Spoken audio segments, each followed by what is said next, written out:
Hello, it's me, Punchy.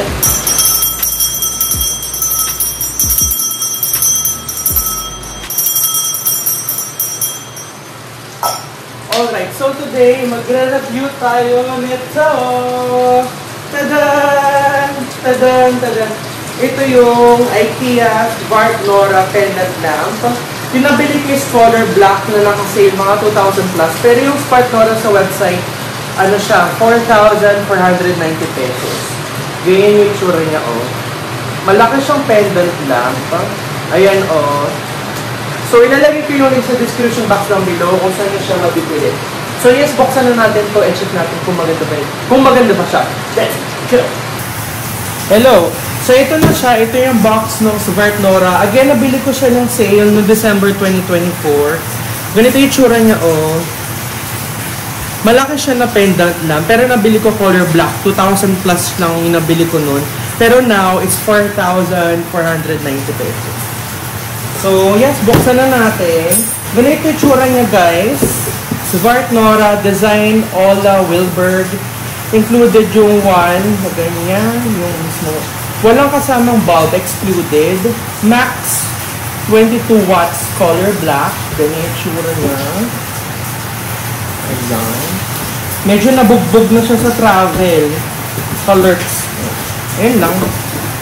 So, parang nabuksan na siya. Parang nabuksan na siya. Wala, sana hindi siya return package. Grabe. Binili ko to brand new eh.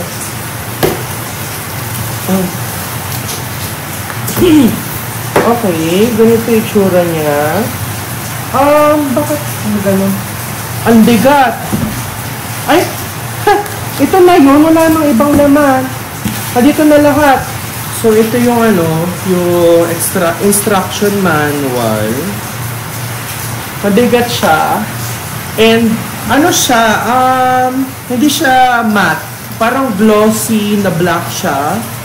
1, 2, almost dalawang dangkal. And 1, 2. Almost dalawang dangkal rin. So, this is made of black metal. Matigas. And then here, meron siyang ganito eh. Parang plastic yata to. Silicone. And meron siyang protective na chuchu. Ay! Wait lang ako. Lagyan natin. Basahan. Ano ba? Dito muna. Igaganan mo siya, oh. Up mo siyang ganun. Ayan. So, ayan. Ganyan tsura niya, oh. 1, 2. Ano ito? May uod. Ito yung plastic. Ano siya eh? Para siyang, hindi siya see-through eh. Para, ano tawag sa ganitong finish? Yung, hindi siya transparent. Di rin siya opaque. Translucent. Yes, translucent siya. Na white. Tapos merong silver sa gilid. And then, may karton. And then, ito na yung mismong niya. Ito yung loob, oh. White siya. Max na E27 na 22 watts LED. So, ito siya. Soli ko na to.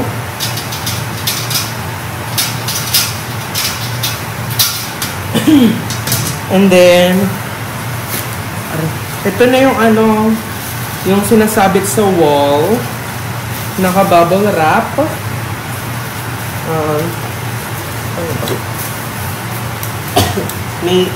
Meron namang karton.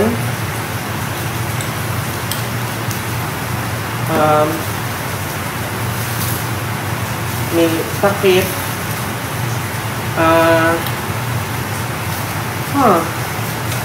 Dami. Okay. Ayan. So, ito yung sa may bulb. Normal na bulb yung nalagay. E27 raw. Ay, alam ko may bulb ako here eh. Kasi lang, may dala akong bulb. Nadala akong bulb. Try ko nga itong nano-leaf na bulb. Ito yung nano-leaf na bulb. Okay.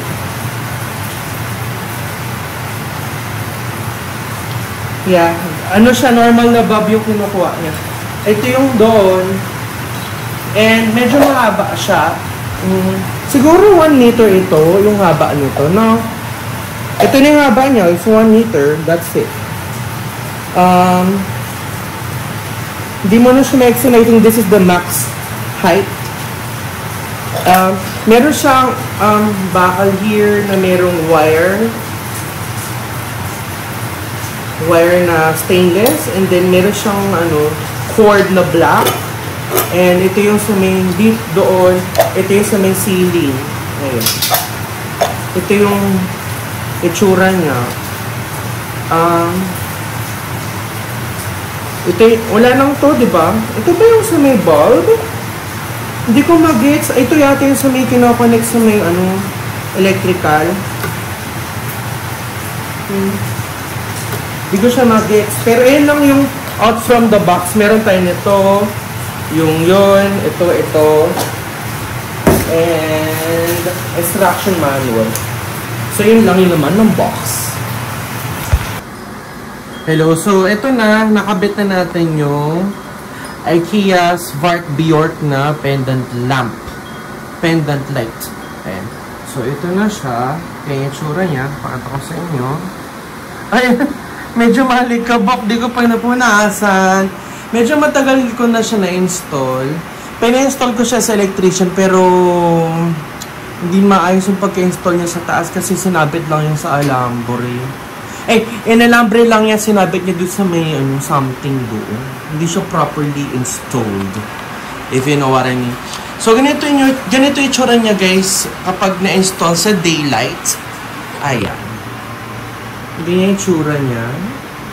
Let's see, mag-zoom in ako. Ayan. Maglagay ako dyan ng ilaw na Nano Leaf Essential. So, napapalitan-palitan yung kulay nito.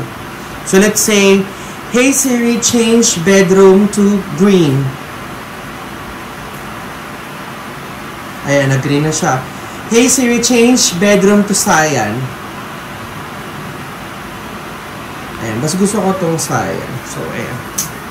Yung itsura niya, so let's start muna sa may tuktok. Sa taas, ganyan yung itsura niya. Ang niya, medyo shiny siya, pero hindi naman super glossy. Yung doon, yung ganun niya. And then, sa may gitna, merong bakal na, basta silver. And then, meron siyang tali na ganyan na na-expand ito. This way, yan. And then, ito na yung mismong body. As you can see, may mga web for, aesthetic purposes. So, as you can see, ang ganda na itsura niya, napaka-industrial talaga. Ayan o. May itsura niya. Let's do a 360. Super nice ha. Ganyan na itsura niya. I super love. Diba? Pag nakikita mo siyang ganyan, sabi mo, oh my god, ang ganda naman. Like, nakalagay siya dito sa may bandang bedroom, living room location. And it's the perfect pendant light talaga sa ating industrial high-beast chemelatic house, as you can see. So, ganyan yung tsura niya sa daylight. 360. Ayan, okay naman. Happy naman ako dyan. So, papakita ko naman sa inyo magiging itsura niya kapag sa gabi. Okay. Okay, so ganito yung itsura niya sa gabi. Ayan. Ayan na siya. Yung Svart Bjork. Ayan. So, super cute. Ang ginawa kong color dito is cyan. Ang ginamit ko dyan na bulb is Nano Leaf Essentials. So, ganyan yung tsura niya. Super nice, no? Bongga yung tsura niya. Very, very industrial yung pink. Ayun, so tapos na natin i-unbox at i-review itong IKEA Svart Bjork na pendant lamp. And as you can see, I super duper love it kasi napaka-industrial nung kanyang peg.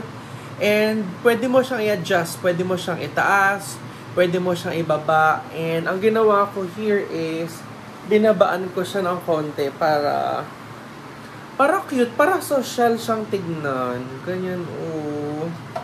Ano ba? Ayan, oh. Ganda-ganda talaga niya, guys. Ayan.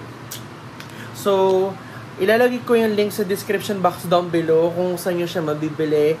And if you're looking for an industrial, very, very social na peg ng pendant light, I believe itong Spark Bjork na yung pinaka-magandang lamp or pinaka-magandang pendant light for you. So, thank you so much guys for watching my vlog and I love you so much. Bye-bye!